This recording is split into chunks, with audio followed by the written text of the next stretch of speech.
I've got a whopping 2-page PowerPoint here that I want to show you. And it's basically the agenda. We're going to go over all the different options for inserting footprint symbols. The most popular two or the most used are the icon menu and a schematic list. But there's several more options that a lot of people just don't think about or know about. And they come in very handy as far as reusing data is concerned. I'm going to review how to insert footprints from the icon menu and the schematic list. We did a separate webinar a while back that gets into the intricacies of how you create a footprint symbol and how to link it to a catalog number via the footprint lookup database. I'm not going to create any symbols here today. I'm just going to show you the different options on how to insert your footprint symbols and how to use them from, being able to reuse data standpoint. So I'm going to insert a footprint with the icon menu, a schematic list, manually. And then the last three are ones that, like I said, not that popular, not for any good reason. Usually it's just a lack of knowledge of what it can do. But we can insert footprints from a manufacturer's icon menu. We'll show you how to create one of those real quick. We're going to pull up a user-defined list to insert footprint symbols, and we're going to draw from an equipment list. And like I said, a lot of this is about reusing data. Many times I get asked, how can I take a panel that I did in the previous project or 6 months ago, whatever, and I know I'm going to use a lot of the same footprints. I just want to, bring up a list of those particular footprint symbols and insert them into my panel. And a lot of times it would be a case where you are designing the panel before you do the schematics. You'll have a general feel of what has to go in there. And sometimes you just have to do that. The ideal world, yeah, we'd love to be able to design our schematics, get them all complete. Then we know what goes in the panel as far as the footprint symbols, but we know it's not always an ideal world as well. So we can take data that we've used in the past and reuse that through the manufacturer menu, the user-defined list, or the equipment list as well. So that's all I've got for the PowerPoint. Let me go right into the software.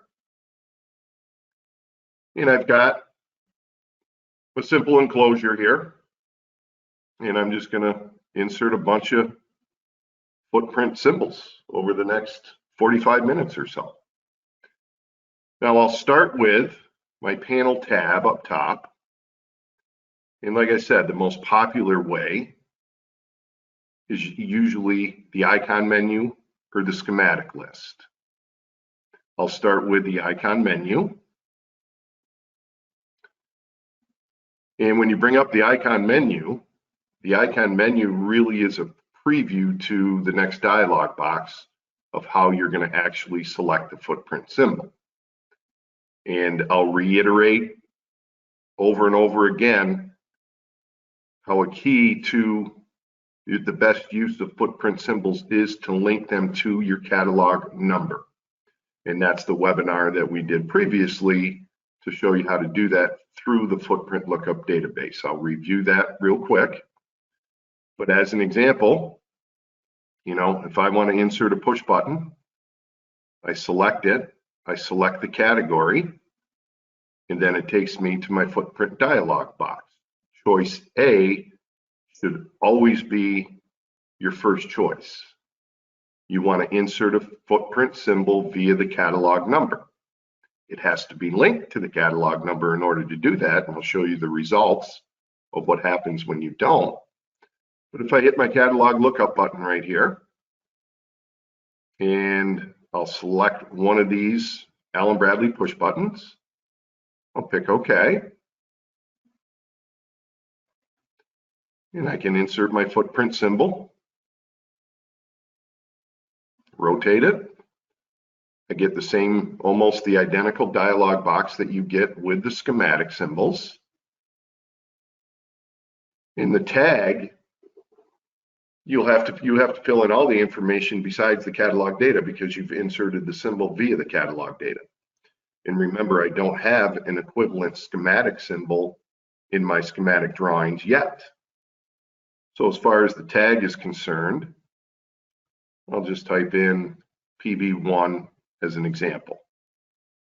I'll give it some type of description and a location code.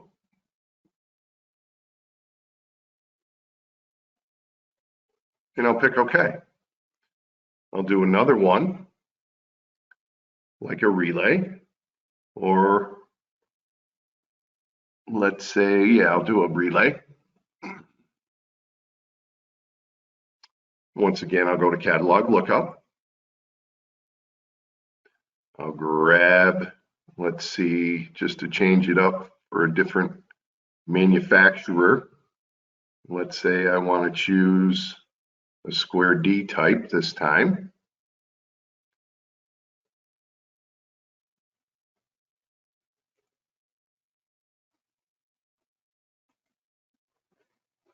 And each time, it knows what symbol to use because the catalog number is linked to the footprint block itself. I'll call this, let's say, CR1. And I'll call it machine, just to give it something, including a location code. Now I'm going to purposely pick something that is not linked to a catalog number. So I'll grab a flow switch, let's say. And I'll go to Catalog Lookup just like I did the other two. I'll select here, pick OK, and I get prompted with this. And the reason I get prompted for this is because there is no footprint symbol that's linked to a catalog number. So when I pick that catalog number, it doesn't know what to insert. And I'll pick OK, and it takes me right back to this dialog box. And now I would have to move on to choice B, which I could draw a shape. I could pick an existing footprint symbol that I already have in the panel. I could browse. Maybe I created the footprint symbol, but I didn't link it to the catalog number yet.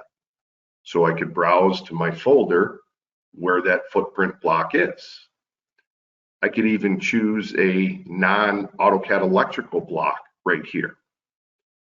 Now, choice B should be your second choice, but in the same sense, you know, one of the nice features of AutoCAD Electrical with these footprint symbols is any of the options that I choose on choice B is still an intelligent option. I'm still going to have a link to a schematic symbol when I do insert it. It gets included on all the updates, even though it might just be a shape or a non-AutoCAD Electrical block. So choice B, I still maintain all the integrity, all the intelligence of the symbols, the linking of the symbols, and the drawings across the project. But in the same sense, you don't want to have to keep going back to choice B. And that's why it's always a good idea, you know, you have a new component on hand, create the footprint symbol for it, add the catalog number to the parts database, and link the two of them together. Do it at some point. Because if I want to continue to use this same catalog number in the future, I don't want to have to keep going back to choice B. I refer to choice B as, you know, you're in a hurry.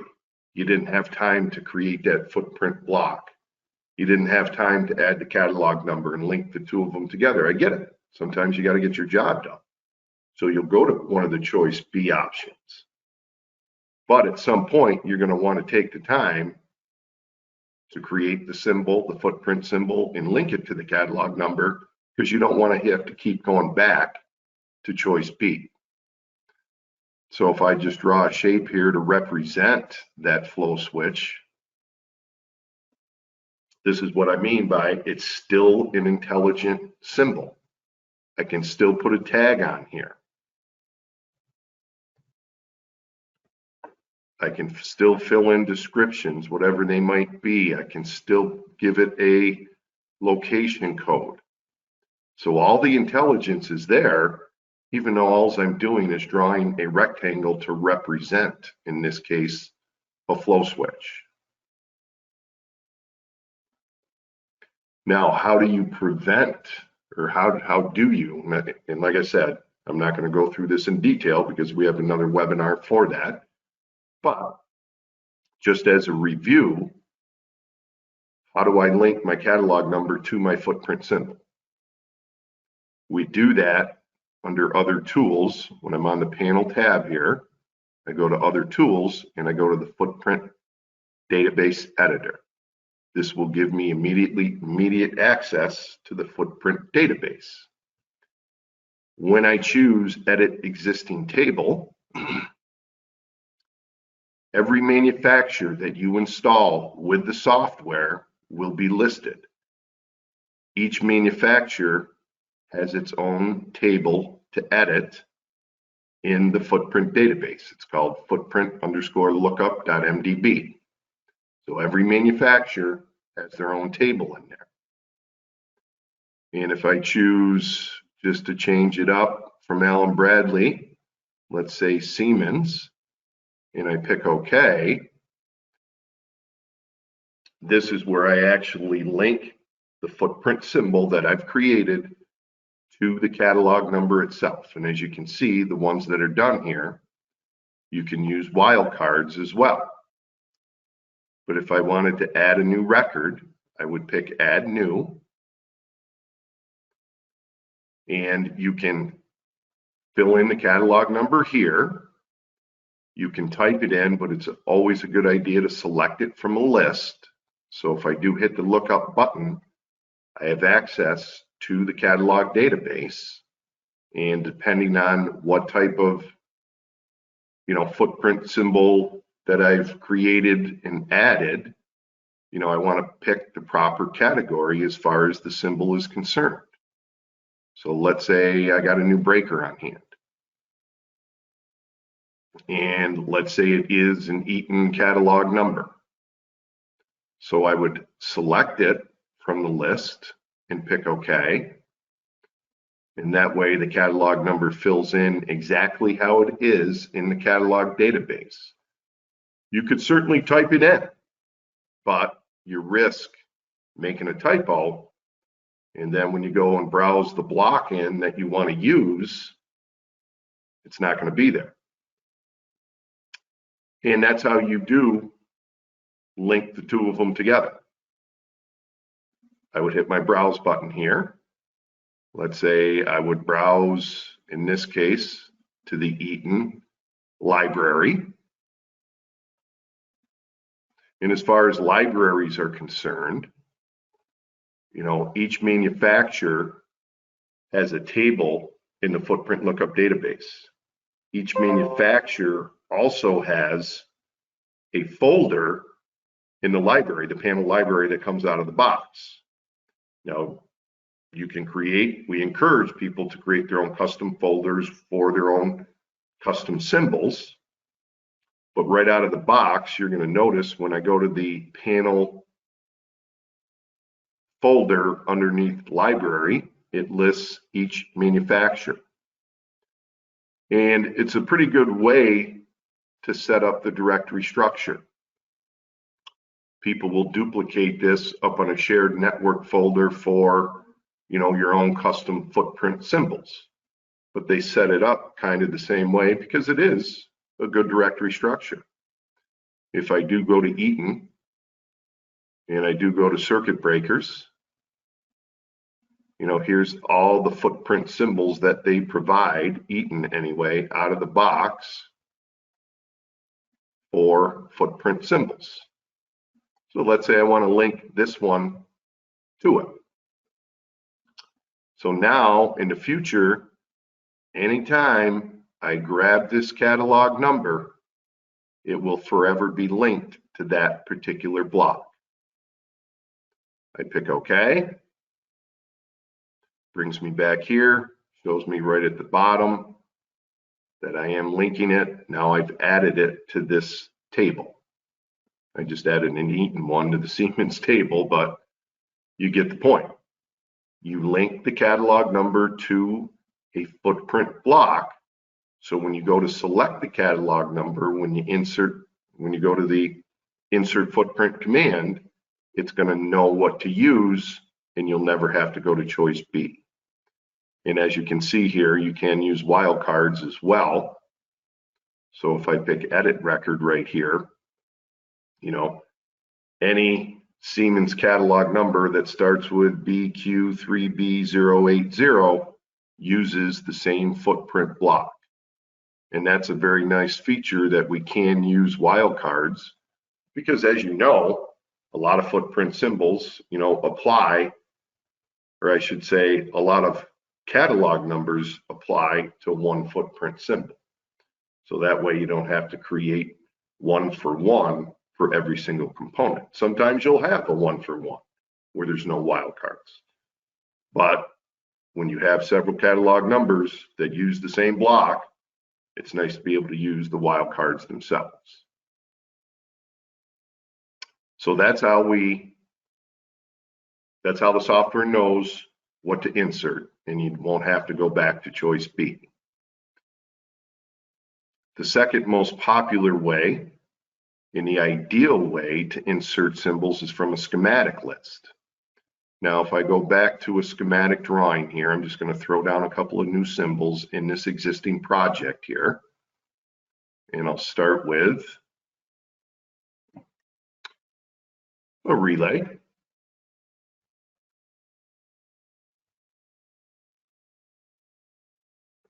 And I'll call this master control relay. I'll give it a catalog number. I'll choose the square D again.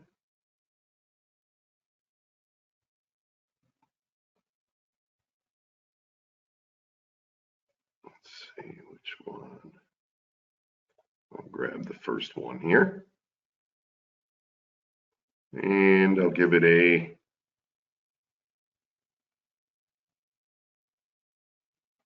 location code. And then I'll also insert a circuit breaker, just to throw another symbol down in the drawing and attach a catalog number to it.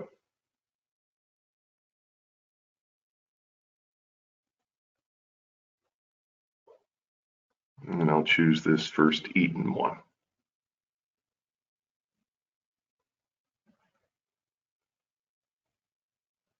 And I'll just call this station, one relay. So now when I go back to my panel, the most ideal way to insert footprint symbols into your panel is from the schematic list. Let me go back to the panel tab here. And what the schematic list does for you is, when I say ideal world, you're able to start your project with the schematic drawings. So in the ideal world, you create all your schematics, you're going to lay a catalog number down on all the components. And now we can produce a list of all the components that need to go into the panel. So I can pick OK here. I'll do all the drawings, small project. And here's a complete list of everything that needs to go into my panel. I'm going to sort the list, make sure it's sorted to the tag name. This project has been started, so I'm going to say mark existing. And then I'll just pick hide existing, so only show me what needs to be inserted. So here's my relay that I just dropped down. I'm going to plug in 0 for the rotation so it doesn't prompt me. And then I'll pick insert. There's my relay. Everything that I already filled in for the schematic automatically gets carried over. I pick OK, and then I just continue to pick from the list. There's the Eaton circuit breaker. Now, once again, each time it knows what to insert because the catalog number has been linked to the block. Now, the list is no different than if I use the icon menu in the sense that, let's say I'm going to choose one of these fuses because I know that these are not linked. These are actually fuse catalog numbers and not fuse holders. So I'll pick insert. So just like when I went to the icon menu to insert a footprint symbol, if your catalog number is not linked to a footprint, even when you choose the schematic list, it's still going to come back to your 3 choices here. Now I'd have to go to choice B once again, draw a shape, pick an existing one, pick a non-AutoCAD Electrical one, what have you. Now the choice C I didn't mention before, this accesses the footprint lookup database. Remember when I just went to the footprint lookup database and I showed you an example with the catalog number linking it to the block? Well, here, when you go to choice C, I've already chosen a catalog number, so that's pre-filled in. And I would go to choice C if I actually added a catalog number to the parts database and created the footprint block itself, but I still haven't linked them together via the footprint lookup database. So you can go to, if you did create the footprint symbol and you did add the catalog number, you could go right to choice B, link them at that point. So now in the future, when you go to use that same component, it's going to know what to insert. And I'll just cancel out of that one. It brings my list up. I could continue to pick from my list and drop my footprint symbols into the drawing. So those are probably the 2 most popular ways, the ones that people know the most about. If I go to manual, this just takes me right to that choice B. And I would use the reference again or the analogy. You would go to insert component footprint manual. When you're in a hurry, you got to get your job done. You didn't have time to create that footprint symbol yet. You didn't have time to link them together, whatever the case is. Still got to get your job done. Make sure you do draw a shape that's full scale, 1:1, so it's accurate size-wise, or your other options. Browse to a dialog box where you might have the footprint symbol or using a non-AutoCAD electrical block. And each time, like I said, choice B, you're still going to have the intelligence because as soon as you draw a shape, it's going to bring up the insert edit component dialog box so you can see that it still carries all the intelligence even though you're just manually drawing a rectangle in this case to represent the footprint symbol itself. So that's the good part about choice B, is it still maintains all the intelligence. Now, some of these other ones that you might have not have played with yet, even knew that they were there, some people might, but I'm going to pick this manufacturer's menu. And I personally forget about this all the time myself. Allen Bradley supplies one right out of the box. If I select it right here, you can see that it's stored in this default location when you install the software. Now, unlike the other icon menu files, the extension on this is a .pnl, where usually it's a .dat.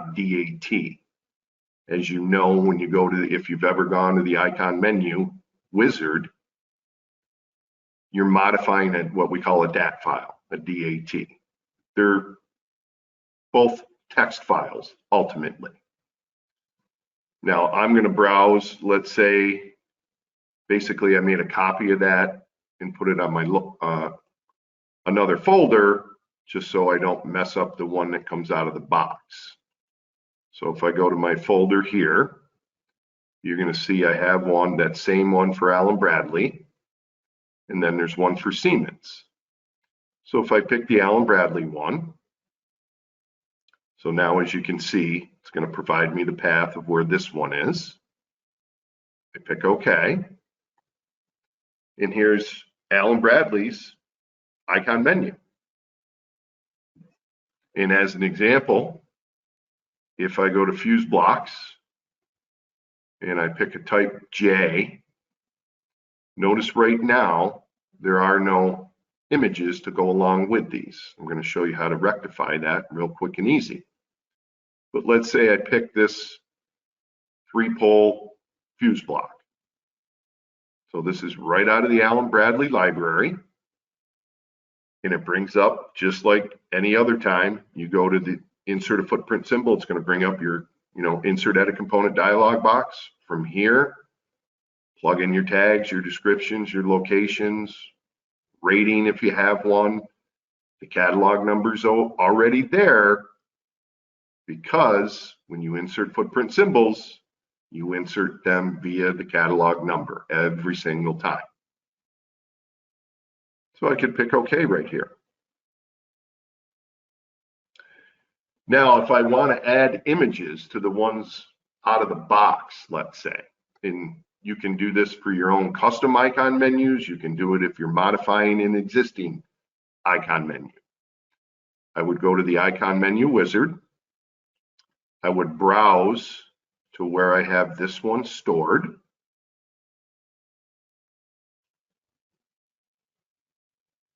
And I change, see, it's always going to default to a .dat because most of the menus that come out of the box have that extension. There are ones for a P&L as well. So here's the Allen Bradley one. So I'll go back to the fuse blocks in the icon menu wizard. And if I do want to add an image to this, all I have to do is double click on it. It brings me into the edit mode, and you can see this is why there's no image files here. All they did is stick with the name. Now I'll hit my browse button, and I'll select this PNG file. Because remember, these image files, whether you use them for symbols, circuits, it has a PNG extension, just like a JPEG file. If you have a JPEG file, usually you can do a file save as a PNG.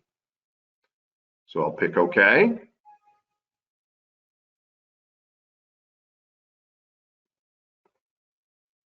Now I'll pick OK here. So now when I go back to my manufacturer's menu,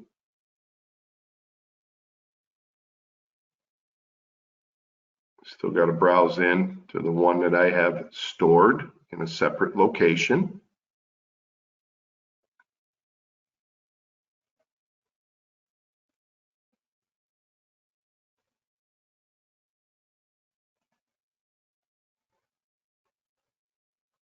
So now when I go to fuse blocks and I go to type J, as you can see, now I have a nice image to go along with that. Whoop. Now the other thing about, and we can get you more information on this if you require it. Let me go back to that same menu.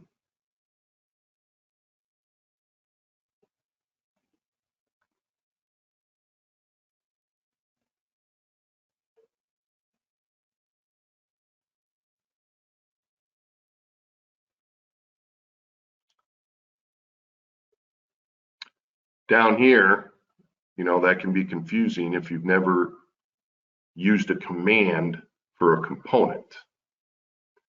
So it's essentially, it has the manufacturer, it's got the tag right here,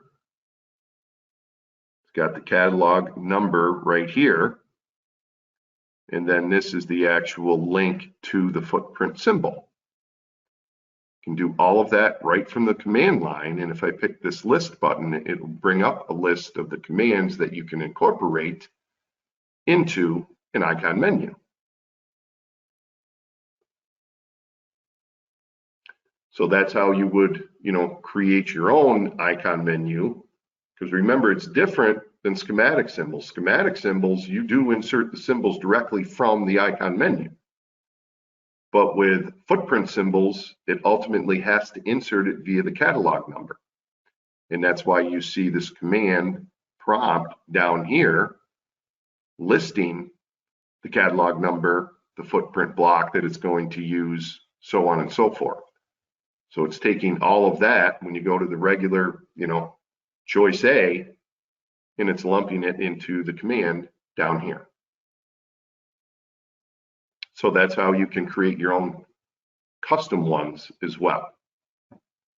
Now, as far as multiple ones, the easiest way to go about it, if you want to create your own custom one, create one for, a different manufacturer, whatever, all you have to do is take this file, and that's what I've done, is I copied it, gave it a new manufacturer's name, and that's what I did over here.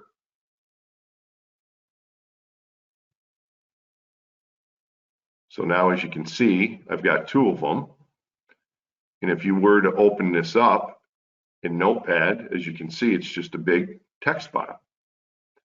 You should never have to open this or modify it from here. You're going to want to do everything from within the software, and then it modifies or updates the text file from the software. So to create a new one, that's all I did is copy one, and then you would go into the icon menu wizard from there. I'll go to the one that I copied, being the Siemens one.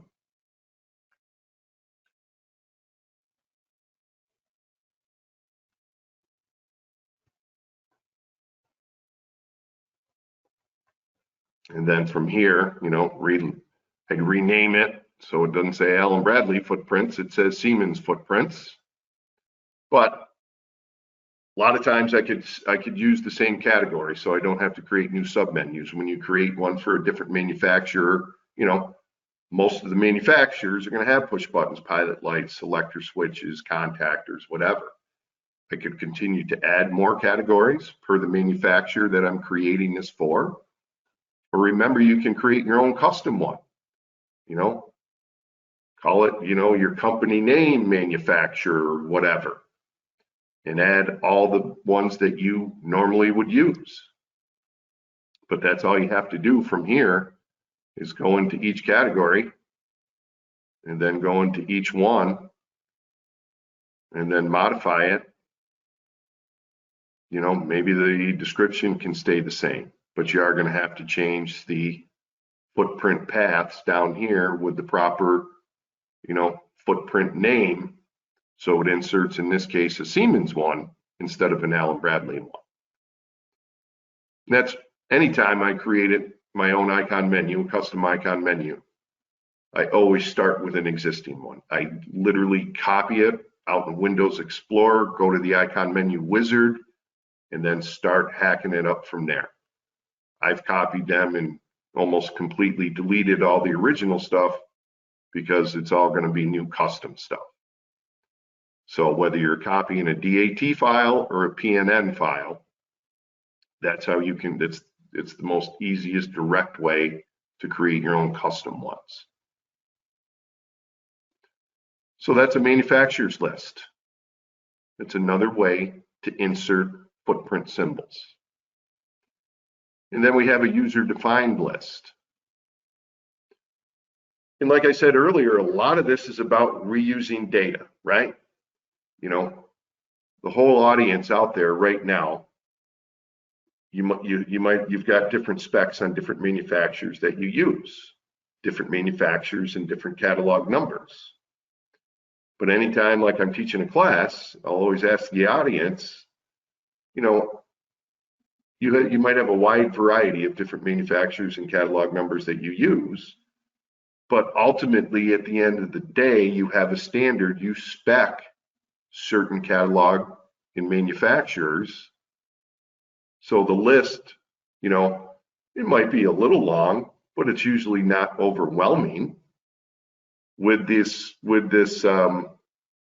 user-defined list here, you know, put your most popular items in here that you would use on all your projects. You know, you'd be probably surprised how many components that are the same between project and project. That's why I like this user-defined list, because I can take all of my most popular items. Every single time I have a project, I know this is going to go into the panel. Whether it's a main disconnect switch, whether it's your breakers, your relays, your fuse holders, your drives, your HMIs, doesn't matter what it is. That way you can just go to your user-defined list, look at it and say, oh, yep, I'm going to need that Eaton circuit breaker for this panel, and I insert it. And I move along. I might look at the list and say, oh, yeah, I want this Eaton drive.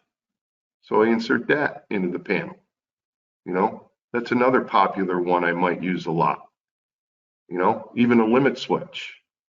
Doesn't matter.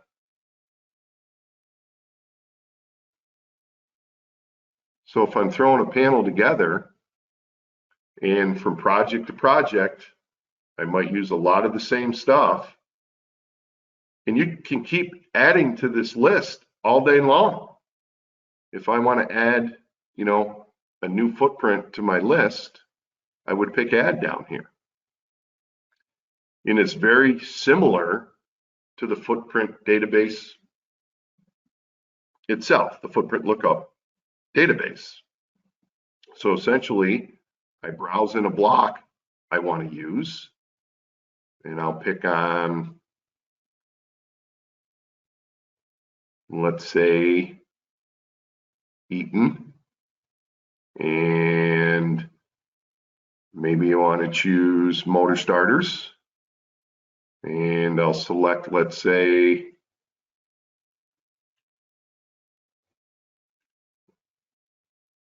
this one. And that might not be the part number, but I'm going to fake it anyway. So I'll pick open here. Now, normally I would put the proper catalog number in, no matter what it is. I would do that. You can't browse to the catalog database, so you would have to type it in. You give it a description.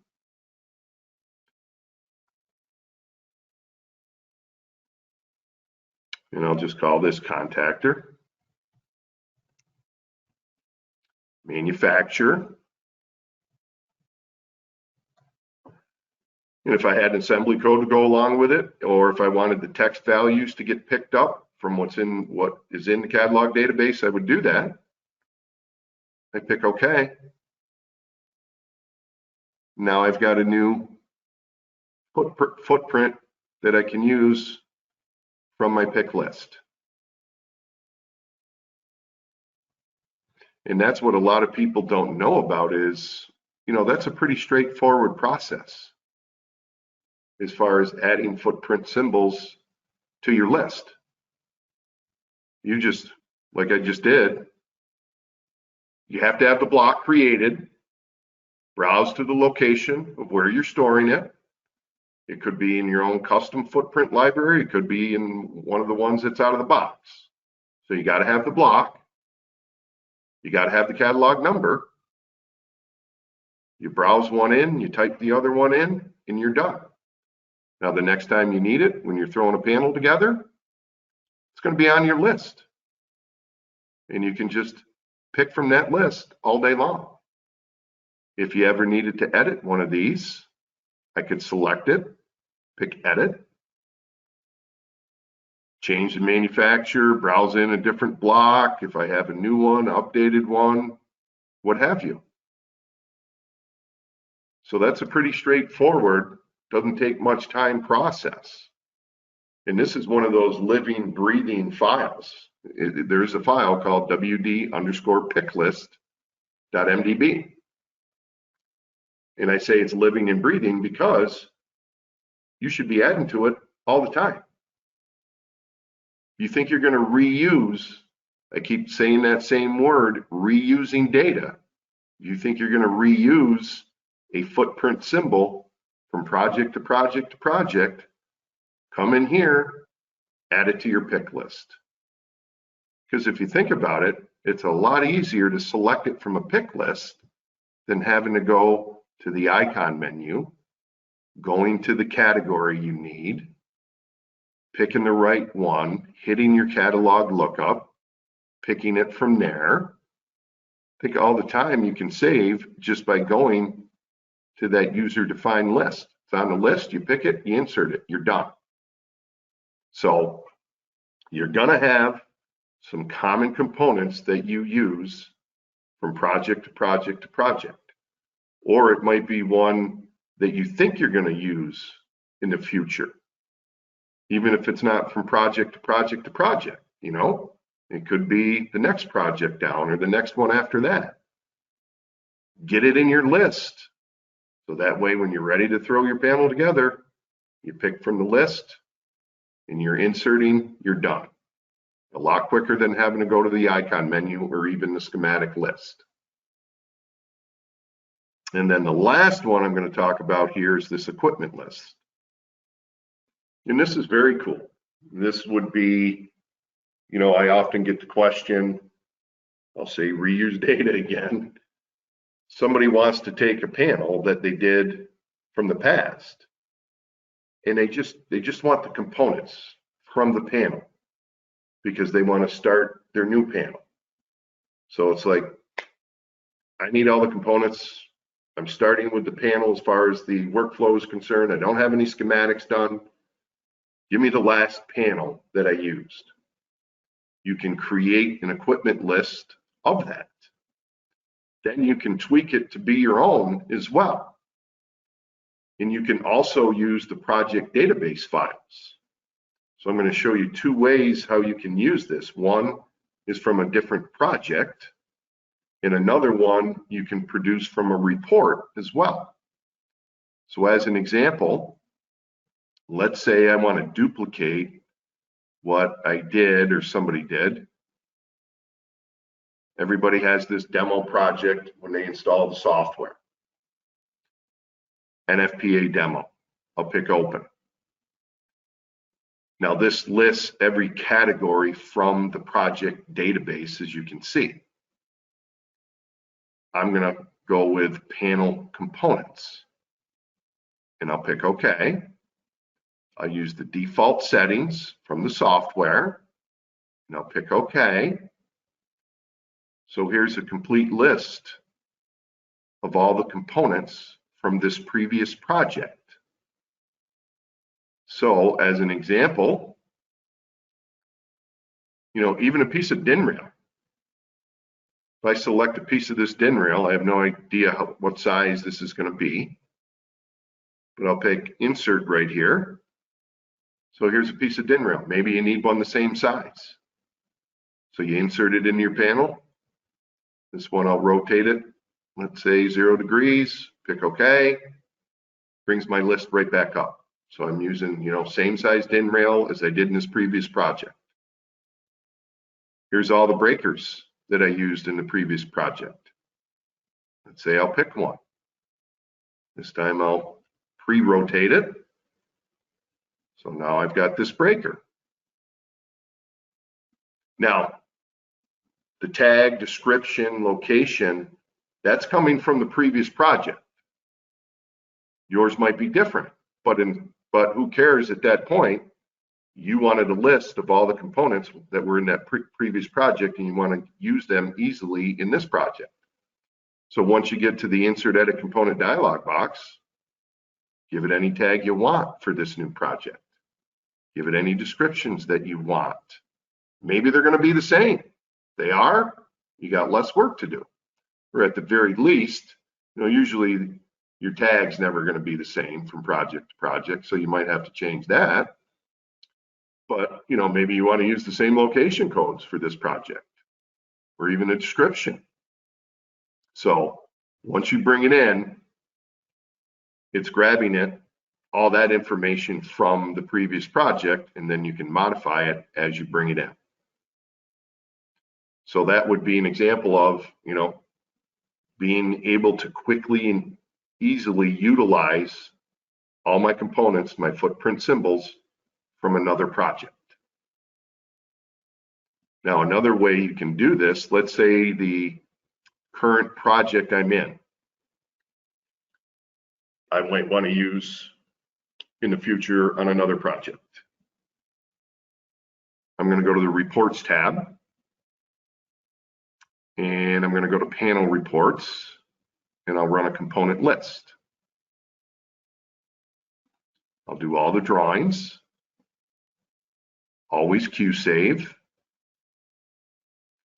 Let's say I want to keep it generic. I don't even need an item number tag name. So I'll say change report format. I'll get rid of the item in the tag name. Oh, I wanted to do one other thing there. I want to include nameplates and terminals.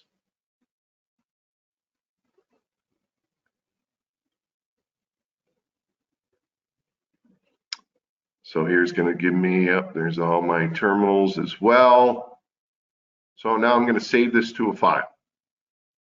And it's going to go to an Access database. And I'll save it in the same folder I'm using for this webinar. And I'll call this panel component, let's say, _1. And I'll save it. Don't have a script, close down here.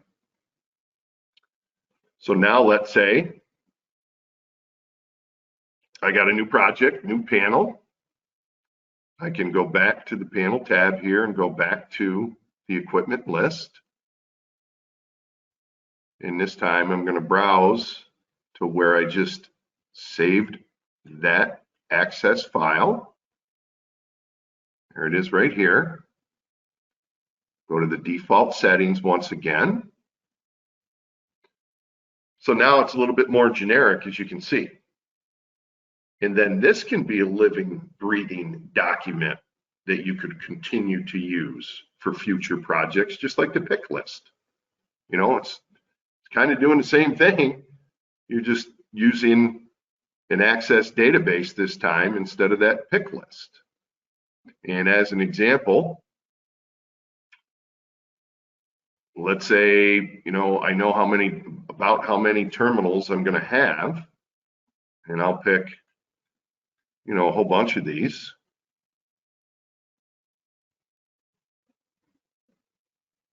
And I'll rotate this 0. I'll pick Insert.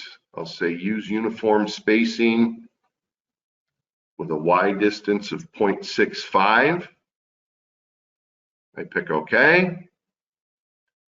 Now I can insert these terminals. I could put it right on the DIN rail. I'll just put it next to it so you can see it. Oh, I should have said suppress the dialog after each, which I could have done.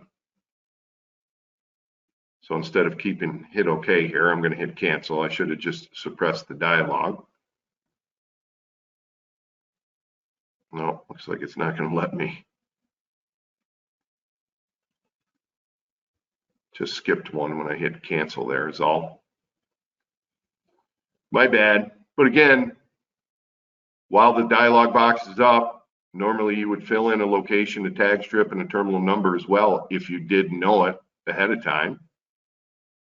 But oftentimes, you know, it's mainly a case of, you know, you're going to have about this many terminals.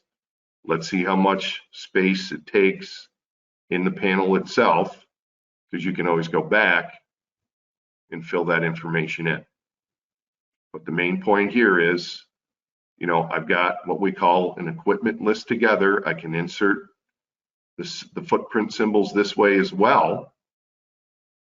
And then that can be a living, breathing document in the sense that from project to project, or you keep a master one around, let's say, I can open this up and I can add to this all day long, right inside of Access. Reusing data. You want to be able to, you know, have the chance when you go from project to project to project, any common data you have, add to this equipment list, modify it, just like the pick list. It should be a living, breathing file that you can continue to use from project to project to project.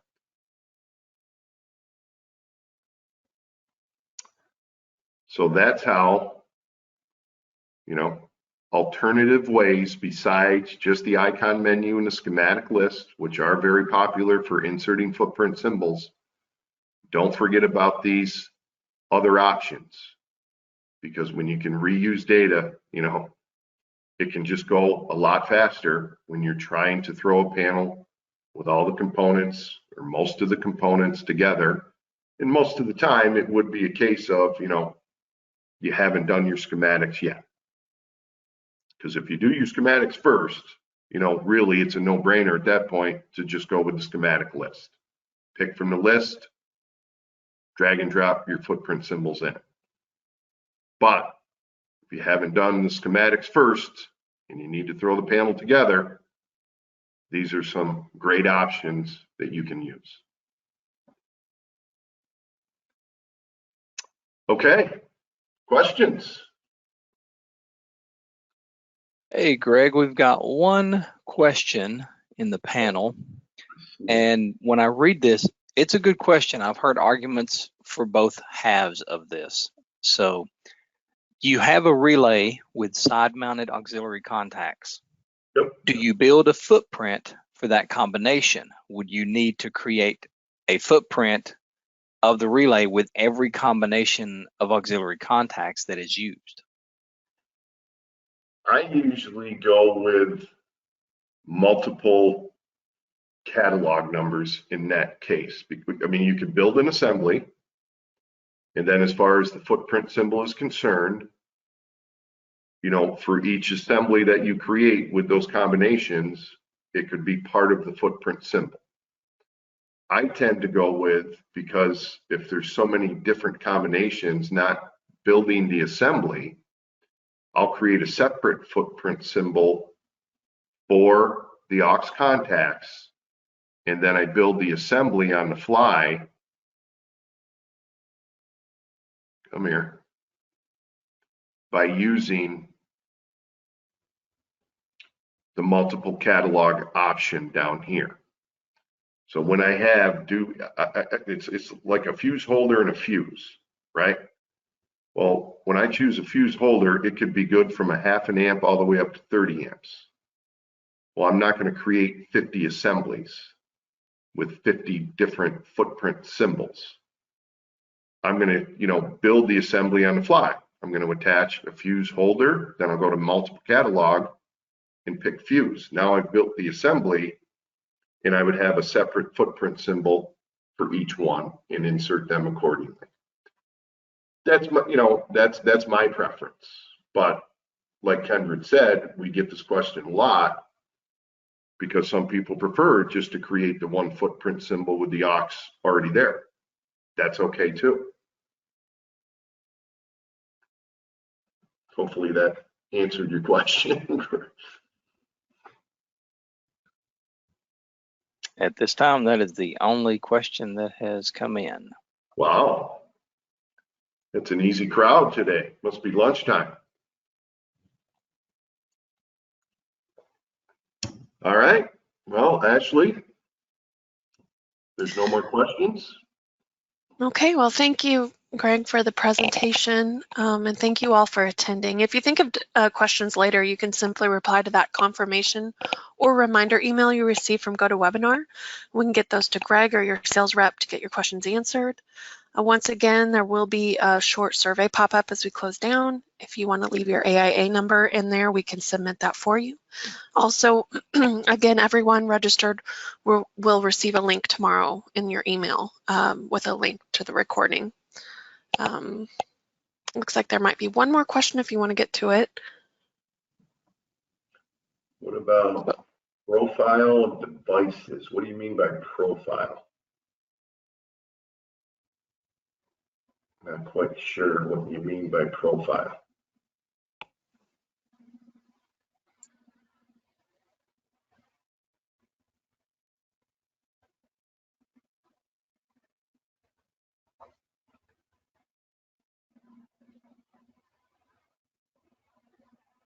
Well, we can take that one offline. That's the only other one. I just need a better idea what you, I don't know what you mean by a profile for the devices. If it's the image file that you can use in the icon menu, if that's what you mean, just remember you need a PNG file for the components to use in there. And, you can easily create them, or I go to the internet all the time and just steal images from up there. Footprint for side views. You can have side views all day long. When I inserted this Hoffman enclosure as an example, I'll go back to the icon menu and I'll go to enclosures. I'll change my search criteria.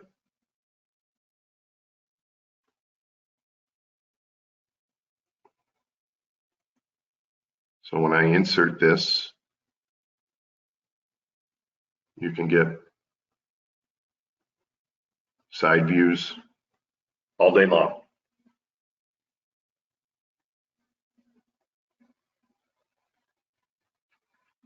I can't answer that last question. Ashley, you might be able to.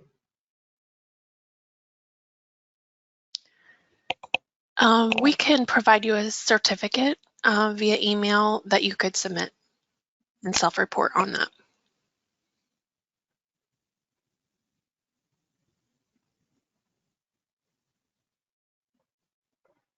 Okay, well, since we're over our time here, we will go ahead and wrap up today, but thanks again for the presentation, Greg, and thank you all for attending. Have a great day, everyone. Yes, thank you.